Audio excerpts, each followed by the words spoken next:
Hello बच्चों, let's read this question. The question says that बच्चों question में दो स्टेटमेंट है, स्टेटमेंट फर्स्ट और स्टेटमेंट सेकंड। फर्स्ट में बोला गया pyrrolidine second is more basic than pyrrole first. Statement second बोला गया protonated pyrrole has delocalisation of positive charge in aromatic ring. तो अब इसके रिगार्डिंग बच्चों यहाँ पर चार स्टेटमेंट भी गिवन है, इन चारों में से करेक्ट को आइडेंटिफाई करना है। तो सबसे पहले समझेंगे की कॉन्सेप्ट। की कॉन्सेप्ट होगा बच्चों बेसिसिटी ऑफ नाइट्रोजन कंपाउंड।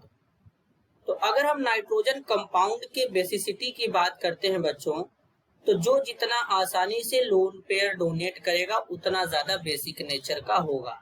तो यहाँ पर दो कंपाउंड गिवन है, एक है पाइरोल, दूसरा है पाइरोलिडीन।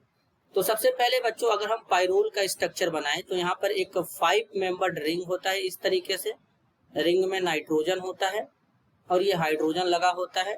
ये दो डबल बॉन्ड, नाइट्रोजन का वैलेंस इलेक्ट्रॉन 5 होता है। 3 बॉन्ड बनाया है तो यहाँ पर नाइट्रोजन के ऊपर एक लोन पेयर होता है। अब ये जो लोन पेयर है बच्चों नाइट्रोजन का, ये H+ गेन करने के लिए अवेलेबल नहीं होता है। क्यों?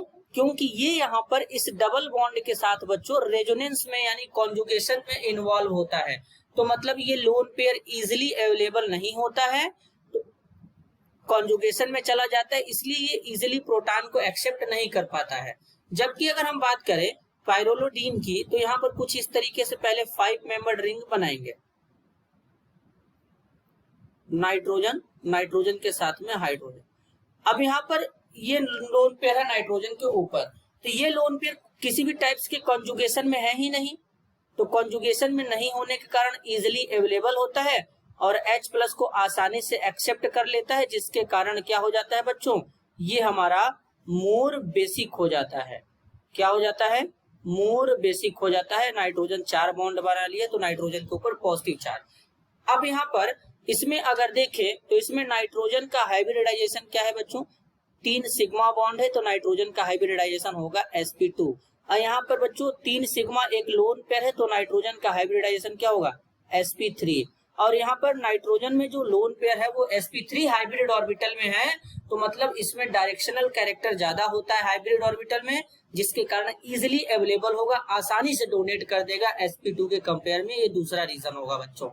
तो दोनों ही केस में यहाँ पर देखा जाए तो नाइट्रोजन का लोन पेयर बच्चों पाइरोल में अवेलेबल नहीं है, वो रेजोनेंस में इन्वॉल्व हो जाता है, जिसके कारण H+ को इजिली एक्सेप्ट नहीं कर पाता है, वो डीलोकेलाइज होने लगता है। तो इसलिए पाइरोल हमारा लेस बेसिक होता है, जबकि पाइरोलिडीन मोर बेसिक होता है। तो यानी स्टेटमेंट फर्स्ट यहाँ पर जो है बच्चों ये बिल्कुल करेक्ट है। सेकेंड में बोला गया protonated pyrrole has delocalisation of positive charge in aromatic ring, बिल्कुल गलत है बच्चों। यहाँ पर ये लोन पेयर इजिली अवेलेबल ही नहीं होता, तो ये प्रोटोनेटेड ही नहीं हो पाएगा, तो यहाँ पर ये पॉजिटिव चार्ज एरोमेटिक रिंग के साथ डीलोकेलाइजेशन नहीं हो पाएगा। तो इसलिए स्टेटमेंट सेकेंड यहाँ पे क्या है, इनकरेक्ट है। तो करेक्ट आंसर होगा statement first is correct but statement second is incorrect.